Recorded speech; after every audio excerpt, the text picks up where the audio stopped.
মৌলুদিবাদের স্বরূপ উচ্চারণ হচ্ছে, এগুলো শুনলে তাদের শরীরের জ্বালা শুরু হয়ে যায়। মৌলুদিকে যদি তোমরা না মানো, তাহলে মৌলুদির স্বরূপ উচ্চারণ করলে তোমাদের অসুবিধাটা কি? সমস্ত ভারতীয় উপমহাদেশের সমস্ত ওলামায়ে-কেরাম তোমাদের বিরোধিতা করেন, একমাত্র কারণ হচ্ছে তোমরা এই মওদুদীর মতাদর্শ গ্রহণ করেছো। এই জন্য যদি মওদুদীকে ত্যাগ করে দাও তাহলে তো সমস্ত ওলামায়ে-কেরাম তোমাদের বিরোধিতা করা ছেড়ে দেবেন। তারা সমস্ত ওলামায়ে-কেরামকে ছাড়তে রাজি। তারা মনজুর নোমানী, যিনি ভারতীয় উপমহাদেশের সবচেয়ে বড় আলেমদের মধ্যে একজন ছিলেন, উনিও প্রথমে জামাত ইসলামীতে ছিলেন। আবুল হাসান আলী নদভী রহমতুল্লাহ আলাইহি, যিনি পুরো বিশ্বের মাঝে সবচেয়ে উপমহাদেশের মধ্যে সবচেয়ে বেশি নাম করা আলেম ছিলেন, এরকম বড় বড় ওলামায়ে-কেরাম, শামসুল হক ফরিদপুরি, তারা তাদেরকে ছাড়তে রাজি। মনজুর নোমানীকে ছাড়তে রাজি, আবুল হাসান আলী নদভীকে ছাড়তে রাজি, শামসুল হক ফরিদপুরিকে ছাড়তে রাজি, সবাইকে ছাড়তে রাজি, মওদুদীকে ছাড়তে রাজি না। কিন্তু বলে কি আমরা মওদুদীকে মানি না, ধোঁকা দেওয়ার জন্য। এরপরে এখন আপনারা হয়তো প্রশ্ন করতে পারেন যে তারা তো নামাজ পড়ে, আপনি বললেন তারা নামাজকে ইবাদত মনে করে না, তারা বলে ইবাদত হচ্ছে রাষ্ট্র সরকারের আইন কানুন মানা, তাহলে তারা নামাজ কেন পড়ে? এই প্রশ্ন আমাদের সমাজে খুবই বেশি। অনেকেই বলেন তারা তো আর যাই হোক নামাজ পড়ে, তারা তো কমপক্ষে মাঝে মাঝে হইলেও টুপি মাথায় দেয়, ঠিক না, আর না হইলেও কিছু কিছু তো রাখে রাষ্ট্রের মতো। এরকম অনেকেই প্রশ্ন করেন। আর যাই হোক, তারা ইসলামের নাম তো নেই, তারা নামাজ কি জন্য পড়ে দেখেন। নামাজের ব্যাপারে তাদের বইতে লেখা আছে, তকসিমাত প্রথম খণ্ড, যা মূল বইয়ের বাংলা হচ্ছে নির্বাচিত রচনাবলী। এই নির্বাচিত রচনাবলী বাংলা যেটা তাদের সিলেবাসের বই, এর 66 এবং 66 নম্বর পৃষ্ঠায়, আর এই মূল বইয়ের 69 নম্বর পৃষ্ঠায় পরিষ্কার লেখা আছে যে নামাজ, রোজা, তাসবিহ, তিলাওয়াত, হজ, যাকাত এগুলা মানুষকে বড় ইবাদতের জন্য তৈরি করা ট্রেনিং কোর্স। নামাজ, রোজা, হজ, যাকাত, তাসবিহ, তিলাওয়াত এগুলা মানুষকে বড় ইবাদতের জন্য তৈরি করা ট্রেনিং কোর্স। বড় ইবাদত কোনটা? সরকারের, রাষ্ট্রের আইন কানুন মেনে চলা, আর রাষ্ট্র সরকারই হচ্ছে দ্বীন। আর নামাজ কি? নামাজ ইবাদত না, পরিষ্কার লেখা তাদের বইতে। নামাজ মৌলিক কোনো ইবাদত নয়, রোজা মৌলিক কোনো ইবাদত নয়, কোরআন তিলাওয়াত কোনো ইবাদত নয়, হজ ইবাদত নয়। এই দেখেন বইয়ের মধ্যে, এই ইসলামের বুনিয়াদী শিক্ষা বইয়ের 105 নম্বর পৃষ্ঠা। ইসলামের বুনিয়াদী শিক্ষা বইয়ের কত পৃষ্ঠায়? 105 নম্বর পৃষ্ঠা।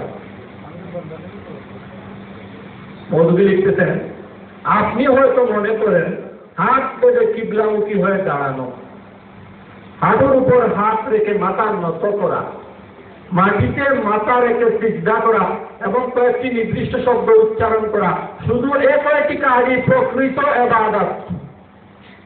আপনি হয়তো মনে করেন হাত পেতে কিবলামুখী হয়ে দাঁড়ানো, এটা কোন ইবাদতের কথা বলছেন উনি? নামাজের কথা। রুকু বলতেছেন না, উনি বলতেছেন হাঁটুতে হাত রেখে মাথা নত করা, মাটিতে মাথা রেখে সিজদা করা। নামাজের মধ্যে তাসবিহ আছে, তিলাওয়াত আছে, উনি তাসবিহ তিলাওয়াত বলতেছেন না, উনি বলতেছেন কয়েকটি নির্দিষ্ট শব্দ উচ্চারণ করাকে হয়তো আপনি প্রকৃত ইবাদত মনে করেন। আপনারা মনে করেন কি করেন না নামাজকে প্রকৃত ইবাদত? এরপরে উনি বলছেন হয়তো আপনি মনে করেন রমজানের প্রথম দিন হতে শাওয়ালের চাঁদ ওঠা পর্যন্ত প্রত্যেক দিন সকাল থেকে সন্ধ্যা পর্যন্ত পানাহার বন্ধ রাখার নাম ইবাদত। উনি রোজা বলতেছেন না, উনি বলতেছেন রমজানে সকাল থেকে সন্ধ্যা পর্যন্ত উপোস থাকাকে আপনারা ইবাদত মনে করে থাকেন। এরপরে উনি আরো পরিষ্কার করে বলতেছেন আপনি হয়তো এটাও মনে করেন যে কোরআন শরীফের কয়েক রুকু পাঠ করার নামই ইবাদত। বলতেছেন কি আপনি হয়তো এটা মনে করেন যে কোরআন শরীফের কয়েক রুকু পাঠ করার নাম ইবাদত। কোরআন শরীফের কয়েক রুকু পাঠ করা ইবাদত কি ইবাদত না? কয়েক রুকু না, এক হরফ পড়লে 10 নেকি, একটা অক্ষর কোরআনে পড়লে কয় নেকি পাওয়া যায়? হাদিসে আল্লাহ রাসূল বলছেন এটা মুসলমানের ঈমান। উনি বলতেছেন আপনি হয়তো মনে করেন কোরআনের কয়েক রুকু পাঠ করার নামই ইবাদত। মাঝে আরেকটা কথা বলি, কোরআন শরীফ পরে সওয়াব পাওয়ার জন্য বুঝার কোনো শর্ত নয়। বুঝতে সব বেশি আছে, কিন্তু কেউ যদি নাও বুঝে শুধু তেলাওয়াত করে তাহলে 1 হরফ পড়লে 10 নেকি পাবে। তা কে বলছেন? আল্লাহ রাসূল বলছেন। মওদুদি বাড়ির কাছে কোরআন না বুঝে পড়লে কোনো সওয়াব নাই। আমাদের কাছে একজন একদিন আসিয়া বলতেছে সে আগে কোরআন পড়তো, এখন কোরআন পড়ে না। আমরা বললাম কেন? সাইদি সাহেবের ওয়াজে শুনছি উনি বলছেন কোরআন না বুঝে পড়লে কোনো সওয়াব নাই। আমি যখন কোরআন বুঝি না তাহলে কষ্ট করে পড়ে তো কোনো ফায়দা নেই। এবং কত বড় মুফাসসিরে কোরআন আপনারা বুঝেন, যার ওয়াজ শুনে মানুষ কোরআনের তিলাওয়াত বাড়ছে। এমন অনেক লোক পাওয়া যায় যারা মওদুদি বাড়ির জামাত শিবিরকে খারাপ মনে করে, কিন্তু বলে সাইদির ব্যাপারে কিছু বলবেন না। মওদুদি বাড়ি এটা কি কোনো গাছের ফল নাকি? মওদুদি বাড়ি যে মওদুদি বাড়ি বিশ্বাসী ওই জামাত শিবির করে সেই তো মওদুদি বাড়ি। মওদুদি বাড়ি যদি গুমরা হয়, নবীর শত্রু হয়, তাহলে সাইদি কিভাবে ভালো হয়? যে সাইদির পুরোটা জীবন গেছে এই মওদুদি বাড়ির প্রচারে, এই তাফসীরুল কোরআন থেকে বাংলাদেশের প্রত্যন্ত অঞ্চল থেকে এই মওদুদির প্রত্যন্ত অঞ্চলে এই মওদুদির তাফসীরুল কোরআন তাফসীর করে করে মানুষের গলে এই মওদুদিবাদ পৌঁছে দিয়েছে। এই সাইদি যদি মওদুদিবাদী না হয়, নবীর শত্রু না হয়, তাহলে বাংলাদেশে মওদুদিবাদী আর নবীর শত্রু আর কে আছে?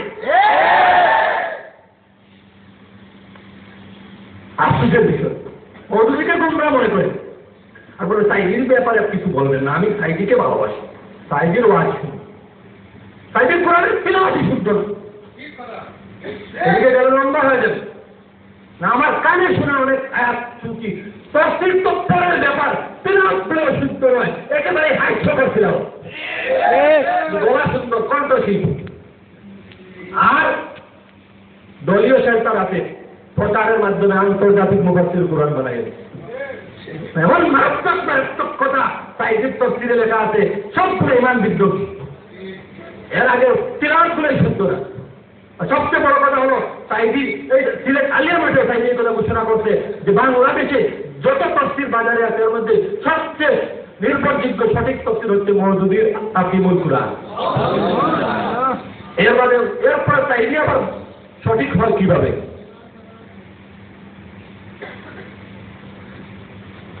এরপরে দেখুন উনি কি লিখছেন।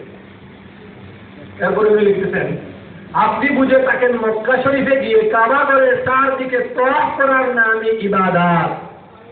আপনি বুঝেন মক্কা শরীফে গিয়ে কাবা ঘরের চারদিকে তওয়াফ করার নামই ইবাদত। এটা কোন ইবাদত? হজ কি হজ না? হজকে আপনারা ইবাদত মনে করেন কি করে? লতিফ সিদ্দিকী হজের বিরুদ্ধে কটূক্তি করার কারণে লতিফ সিদ্দিকী নাস্তিক হইতে পারে, আর মওদুদি কটূক্তি করলে সেও এরা ইসলামী আন্দোলনের নেতা আল্লামা। হাসুদের বিষয়, লতিফ সিদ্দিকী হজের বিরুদ্ধে কটূক্তি করে নাস্তিক হয়েছে, তার বিরুদ্ধে আন্দোলন করলে সওয়াব আছে। আর মওদুদি জামাত শিবিরের হয়ে হজের বিরুদ্ধে লেখা আছে, তাদের বিরুদ্ধে বললে গুনাহ। ঠিক না?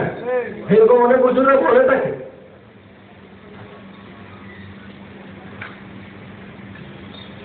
এরপরে দেখেন মূল কথা, এ ধরনের বাহ্যিক রূপকে আপনারা ইবাদত মনে করে নিয়েছেন।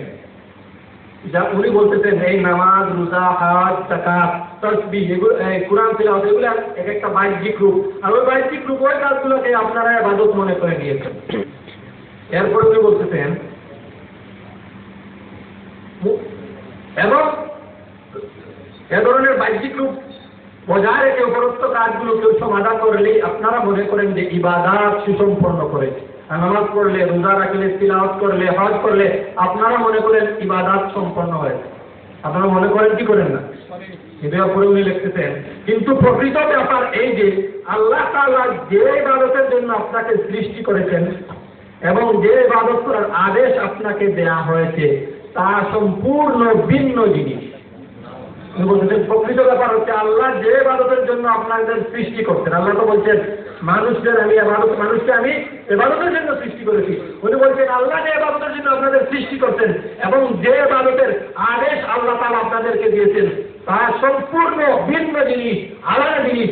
নামাজও না, রোজাও না, তিলাওয়াতও না, হজও না। আপনারা বলেন আপনার এরপরে আর এই প্রশ্ন কখনো আসবে যে তারা তো নামাজ পড়ে, তারা নামাজ পড়ে না ট্রেনিং দেয়?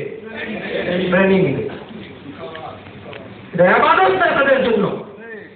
এই জন্য আমাদের সমাজের সমস্ত লোক আছে বেনামাজি মাঝে মাঝে নামাজ পড়ে, এরাও তাদের থেকে হাজারো গুণ ভালো, কারণ এরা নামাজকে ইবাদত মনে করে, হয়তো নামাজ পড়তেছে না, গুনাহ মনে করতেছে, আর তারা নামাজ পড়লে এটাকে ইবাদত মনে করে না, ট্রেনিং মনে করে। আমি তাদের বই থেকে বলতেছি, আমার পকেট থেকে বলতেছি না, চ্যালেঞ্জ করে বলতেছি, কেউ যদি এই বক্তব্য আমার এই রেফারেন্সে ভুল প্রমাণ করতে পারেন, আপনি যা বলবেন তার জন্য আমি প্রস্তুত। তাইলে আফসোসের বিষয়, ইসলামের বিরুদ্ধে যেই বলবে সবার বিরুদ্ধে প্রতিবাদ। আর এই মৌলবাদীরা পুরো ইসলাম ধর্মকে বিগড়ে দিয়েছে, বিকৃত করে ফেলেছে। রাষ্ট্র সরকারকে বলে ধর্ম, এবাদত করলে কি নামাজ রোজা একটা এবাদত হিসেবে মানে না, বরং রাষ্ট্র সরকারকে, সরকারের আইনকে এবাদত মনে করে ইসলাম ধর্মকেই যারা পুরোপুরি বিকৃত করে ফেলেছে। নবীর বিরুদ্ধে, সাহাবীর বিরুদ্ধে, কোরআনের বিরুদ্ধে, হাদিসের বিরুদ্ধে পাতায় পাতায় তাদের বইতে লেখা আছে। এদের বিরুদ্ধে আন্দোলন নেই কেন? এদের বিরুদ্ধে মসজিদে মসজিদে জুম্মার বয়ানে কেন বলা হয় না? তাফসীরের মাহফিলে এদের বিরুদ্ধে কেন বলা হয় না? কেন বলা হয় না? ইসলামী সম্মেলনে এদের বিরুদ্ধে কিছু বললেই কেন আওয়ামী লীগ বলা হয়, নাস্তিকের দালাল বলা হয়, ইসলামের ক্ষতিকারী বলা হয়? কারণ কি? এই প্রশ্ন আমি আপনাদের বিবেকের কাছে রাখলাম, আপনি প্রশ্ন করবেন ওলামায়ে কেরামকে, কেন এদের বিরুদ্ধে বলা হয় না?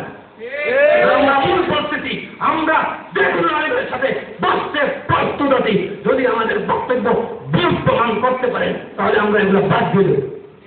আর যদি তাদের সিলেবাসের বইতেই কথা মনে থাকে, তাহলে কেন আমাদের ওয়াজ মাহফিলে আপনাদেরকে এই ব্যাপারে সতর্ক করা হয় না? তসলিমার ব্যাপারে বলা হয়, লতিফ সিদ্দিকের ব্যাপারে বলা হয়, নাস্তিক ব্রাদারের ব্যাপারে বলা হয়, এই কথাগুলো কেন বলা হয় না? কেন বলা হয় না?